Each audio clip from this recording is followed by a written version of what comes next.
ሰላም የዩቲዩብ ተከታታዮቼ ዛሬም እንደተለመደ እናንተን የህልም ፍቺ ይዤላችሁ ቀርቤያለሁኝ። ከህልሞቹ ጋር መቅደላይ ነኝ። እንድትከታተሉኝ ጋብዛችኋለሁ። ህልሞቻችሁ እንዲፈታ የምትፈልጉትን ኮሜንት ሴክሽን ስር ማስቀመጥ ትችላላችሁ። ለዚህ ቤት አዲስ የሆናችሁ ሰብስክራይብ በማድረግ ቤተሰብ ሁኑ። ላይክ፣ ሼር ማድረግ እንዳረሱ፣ የደወል ምልክቷን መጫን እንዳረሱ፣ አዳዲስ ሲወጣ እንዲደርሳችሁ ማለት ነው። ሁለተኛ ቻናሌን ሰብስክራይብ ያላደረጋችሁ ሰብስክራይብ አድርጉ። ቪዲዮዎቹንም እዩዋቸው። አጫጭር ፍቺዎችንም እዛ ጋር ማግኘት ትችላላችሁ ማለት ነው። ያው ቻናሉ ለማግኘት ኮሚኒቲ ላይም ሼር አድርጌዋለሁኝ፣ እዛ ማግኘት ትችላላችሁ ማለት ነው። ቪዲዮን ሲጀምሩ ላይክ አድርጉ፣ የደወል ምልክቷን ተጫኑት፣ አዳዲስ ሲወጣ እንዲደርሳችሁ ማለት ነው። አሁን ወደ እናንተ ህልም ፍቺ ወስዳችኋለሁኝ። ሂያብ መቅዲ ሰላም ሰላም። ቤት ውስጥ ፍራሽ፣ ብርድ ልብስ ተነጥፎ እዛ ቁጭ ብዬ ነበረ። 3ኛ ፎቅ ነው። ባልዲ ሙሉ ሊጥ ነበረ። ልጆች ደግሞ በአጠገቤ ይጫወቱ ነበረ። እናታቸው የት ሄደች ብዬ እጨነቃለሁ። ምንድነው? 2ኛ አንድ ሰፊ ቤት ብዙ ክፍል ያለው እያጸዳው ነበረ። አንድ ክፍል ግን ቁልፍ ጠፍቶ አልከፈትኳትም። 2 ሰው እዛ ተዘግተው ነበሩ። አንዱ የአጎቴ ልጅ ነው። 3ኛው አባቴ በህይወት አለ እና ከሟች አባቱ ተገናኝተናል ይለኛል። እንዳይዘለል አደራ ውዴ። እሺ ችግር የለው። ፍራሽ፣ ብርድ ልብስ በጣም ቆንጆ ነው። ብርድ ልብስ ጸጋ ነው፣ ፍራሹም ጸጋ ነው የሚያመላክተው። በጣም ቆንጆ ነው። ባሊ ሙሉ ሊጥ ያው የእንጀራ ካልሆነ በቀር ይሄ ለዳቦ የተቦካ ከሆነ በረከትሽ እየተሰራ እንደሆነ የሚያመላክትሽ ነው። በጣም ቆንጆ ነው። በረከት ነው እየተሰራ እንደሆነ የሚያመላክት ነው። መጨነቅ ቆንጆ ነው። መጨነቅ ያው ተቃራኒ ነው የሚሆነው። በጣም ቆንጆ ነው። ያው እንዳልኩሽ ፍራሹን ብርድ ልብሱም ጸጋ ነው የሚያመላክተው። በጣም ቆንጆ ነው። አንድ ሰፊ ቤት ደግሞ 2ኛው ደግሞ አንድ ሰፊ ቤት ብዙ ክፍል ያለው እያጸዳው። ሰፊ ቤት በውልደት ወይም በጋብቻ ወደ እናንተ ህይወት የሚቀላቀል ሰው እንዳለ የሚያመላክት ነው። ሌላኛው ደግሞ የተከፋፈለ ቤት ቢሆን ሀሳብ መከፋፈልም ሀሳብ የተለያየ ሀሳብ መኖር ነው የሚያመላክተው። ቤት በራሳችንም ስለሆነ እንትን የሚለው ማለት ነው። የሆነ የሀሳብ መከፋፈል እንዳለ የሚያመላክትሽ ነው። ቁልፍ ጠፍቶ አልከፈትኳትም። ያው ማጽዳት ለራስ ጊዜ መስጠት መንከባከብ ያስፈልጋል። ያንን ነው የሚያመላክተው። ትኩረት ለእያንዳንዱ ነገር ትኩረት መስጠት ይኖርብሻል። ያንን ነው የሚያመላክትሽ። የተከፋፈለ ነገር የተከፋፈለ ሀሳብ እንዳለ የሚያመላክት ነው። ቁልፍ መጥፋት ጥሩ አይደለም። ቁልፍ ለሁሉ ነገር መፍትሄው እንደሆነ ነው፣ ለስራም ለሁሉም ነገር እና የተዘጋ ደግሞ ነገር ጥሩ አይደለም። የሆነ በዛ በኩል ላይ የሆነ የተዘጋጋ ነገር እንዳለ የሚያመላክት ነው። ያው ጸሎት ነው ይሄን ማድረግ የሚያስፈልገው። ሌላው ማጽዳቱ ምናምን ቆንጆ ነው። ሰፊ ቤትም እንዳልኩሽ በውልደት ወይም በጋብቻ ወደ እናንተ ህይወት የሚቀላቀል ሰው እንዳለ የሚያመላክት ነው። 3ኛው ደግሞ አባቴ በህይወት አለ እና ከሟች አባቱ ተገናኝተናል ይለኛል።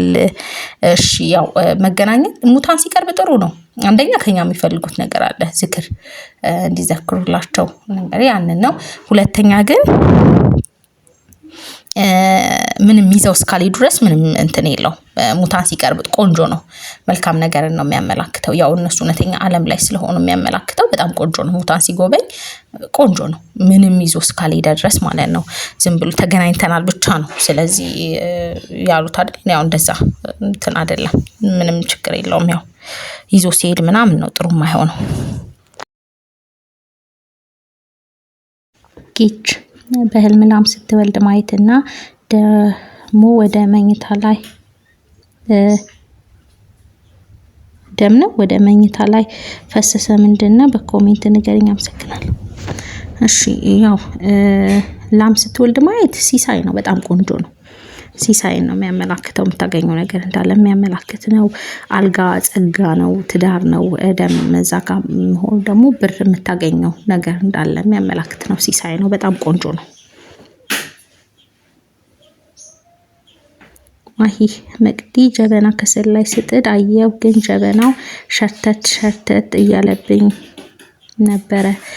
ጀበና በህልም ትንሽ እንትን አይደለም፣ ባዕድ ነገር ባዕድ አምልኮ ነገር ነው የሚያመላክተውና እሳትም ላይ መጣድ ያው እሳት ሴጣን ነው፣ ጥሩ አይደለም። ብቻ በአጠቃላይ ክፉን ደጉን ለምለም ብለሽ ጸሎት አድርጊ። ያው ጀበናም ጥሩ አይደለም፣ እሳትም ጥሩ አይደለም። ያንን ነው። ጸሎት አድርጊ። አለም ሰላም እህቴ በህልም አዲስ ነጭ ጫማና አሮጌ ጫማ አገኘን ከጓደኛዬ ጋር። ከዛ ነጩን ወስጄ ልለብስ ስል ጓደኛዬ ነጩን ወስዳ ለኔ አሮጌውን ልብስ ልበስ ይለኛል። እሺ ነጭ ጫማ የሚያመለክተው ብዙ ልፋት የሌለው ጥሩ ገቢ የሚያስገኝ ስራ ነው የሚያመለክተው። በጣም ቆንጆ ነበር። አሮጌ ጫማ ግን ካለፈ ህይወትሽ መልሶ መጥቶ ህይወትሽን ሊበጠብጥ የሚመጣ ሰው እንዳለ የሚያመላክት ነው። እሱን ከለበሽው አሮጌ ጫማውን ትንሽ ጥሩ አይደለም። አዲስ ጫማ ግን ነጭ ጫማ ጥሩ ገቢ የሚያስገኝ ስራ ነው የሚያመላክተው። ብዙ ልፋት የሌለው ጥሩ ገቢ የሚያስገኝ ስራ። አሮጌ ጫማ ግን ካለፈ ህይወትሽ መጥቶ መልሶ ህይወትሽ ላይ መጥቶ ሊበጠብጥሽ የሚል ሰው እንዳለ የሚያመላክትሽ ነውና መጸለይ ያስፈልጋል። ያን ነው።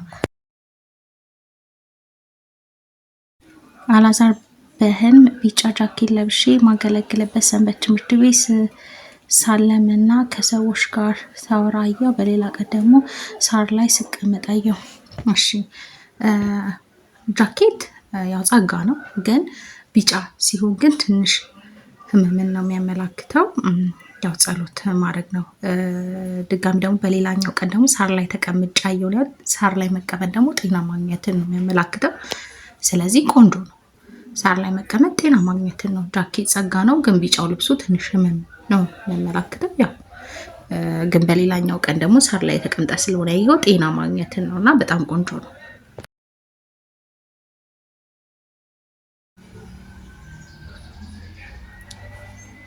ሄለን ሰላም መቅዲ፣ ሰላም የሆኑ ሰዎች ለሁለት ሽጉጥ ሲተኩሱ አየው። የእናቴ እኮ ነገ የሌላ አላወኩም። የእናቴው የሌላ አላወኩም። የኛ ግሩፕ ትንሽ እዚህ ጋር ለማንበብ አስቸጋሪ። እሺ ሽጉጥ ሲተኩስ ማየትሽ ያው አልተመታሽ ማለት መታ ህመምን ነው የሚያመላክተው። ግን ካልተመታ ደግሞ እንትን አይደለም፣ ያው ህመም ነበረ። በተተኮሰውም ብትመቱ ህመም ነው የሚያመላክተው። ግን ያው ምንም እንትን አላሽ፣ ጸሎት ማድረግ ነው። ጸሎት አድርግ።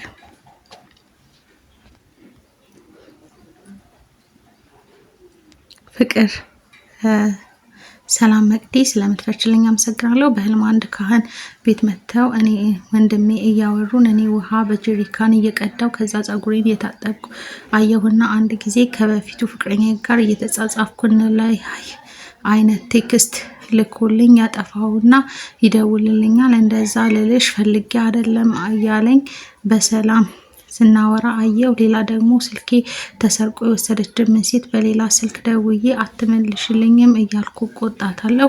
ከዛ አንድ ሰውዬ ይሄው ብሎ በአካል ቤት መጥቶ ስልኬና 100 ብሮችን ሰጠኝ። ብሩ 300 ይመስለኛል። ይቅርታ በዛውብሽ፣ ችግር የለም። ካህን በህልም ማየት በዕለት የዋሉ ቅዱሳንን ነው የሚያመላክትሽ እና በጣም ቆንጆ ነው። ውሃ በጀሪካን እየቀዳው ነው ያልሽው፣ በጣም ቆንጆ ነው። እህል ውሃን ነው በጀሪካን መቅዳት፣ እህል ውሃን ነው የሚያመላክትሽ። በጣም ቆንጆ ነው። ፀጉር መታጠብ ደግሞ መልካም ነገር፣ አስደሳች ነገር፣ የምታቀኝ ነገር እንዳለ የሚያመላክትሽ ነው። በጣም ቆንጆ ነው። ከቤት ፊቱ ፍቅረኛ ጋር ቴክስት እየተጻጻፍን ደውሉልኝ እንደዛ ልልሽ ፈልጌ አይደለም ይለኛል። ያው ደውሎ ስታወራ መልካም የሆነ ግንኙነትን፣ ጥሩ የሆነ ግንኙነትን ነው የሚያመላክተው። ጥሩ ነው። ግን በመሀል ላይ ስልክ የተሰርቆ ነው ያልሽው። ስልክ መሰረቅ ጥሩ አይደለም። ስልክ ጸሎትን ስለሆነ የሚያመላክተው ማለት ነው። ደግሞ ሲመለስልሽም ስላየሽ መልካም ነው። ሲመለስ ነው ያየሽው። ከዛም ብርም 100 ብር ብቻ ቢሆን ሌላ ነው ፍቹ። ግን 300 ብር ነው የሰጡሽ። ስለዚህ ስልክሽ መመለሱ ቆንጆ ነው። ጸሎት በርቺ፣ በጸሎት መበርታት ይኖርብሻል። ያንን ነው የሚያመላክትሽ። 300 ብሩም ደግሞ ብር ነው፣ ሲሳይ ነው የምታገኙ፣ ሲሳይ እንዳለ የሚያመላክትሽ ነው። በጣም ቆንጆ ነው።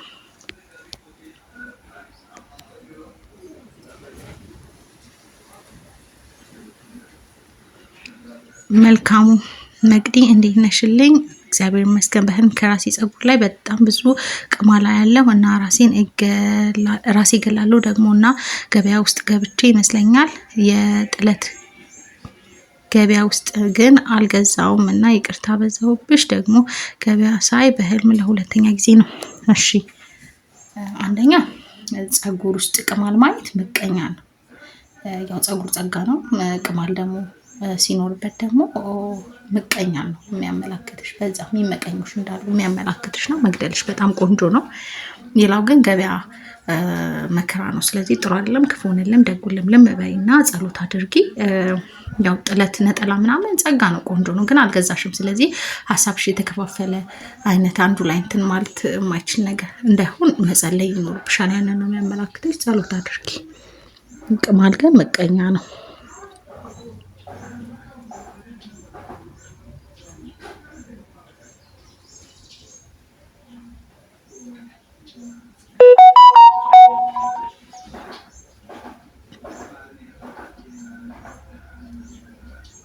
ሀና ሰላም መቅዲ ተባረኪ አሜን ብያለሁ። ህልም አንድ የማውቀው ሰው ቤት ውሃ ቀዳለው በደንብ ከፍቼ ከዛ እግሬ ሙልጭ አድርጌ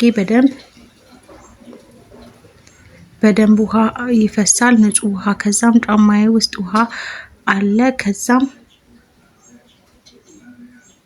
ልጅቱ መታ በቃሽ በቃ አለችኝ፣ ተቆጣችኝ። እና ግን እቺ ልጅ የታናሽ እህቴ ጓደኛ ነች። በእውኑ አለም።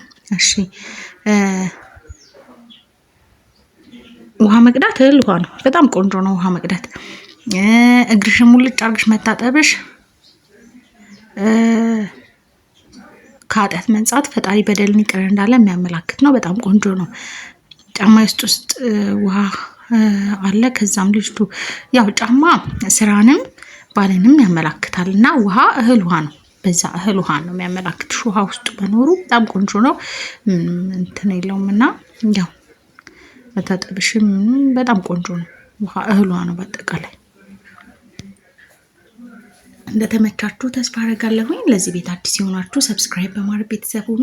ላይክ ሼር ማድረግ እንዳረሱ፣ የደወል ምልክቷን መጫን እንዳረሱ፣ አዳዲስ ሲወጣ እንዲደርሳችሁ ማለት ነው። ለዛሬ ይሄን ይመስላል። ስለተከታተላችሁ ከልብ አመሰግናለሁ። በሌላ ህልም ፍቺ እስከምንገናኝ መልካም ጊዜ። ላይክ ማድረጋችሁን ግን አትርሱ።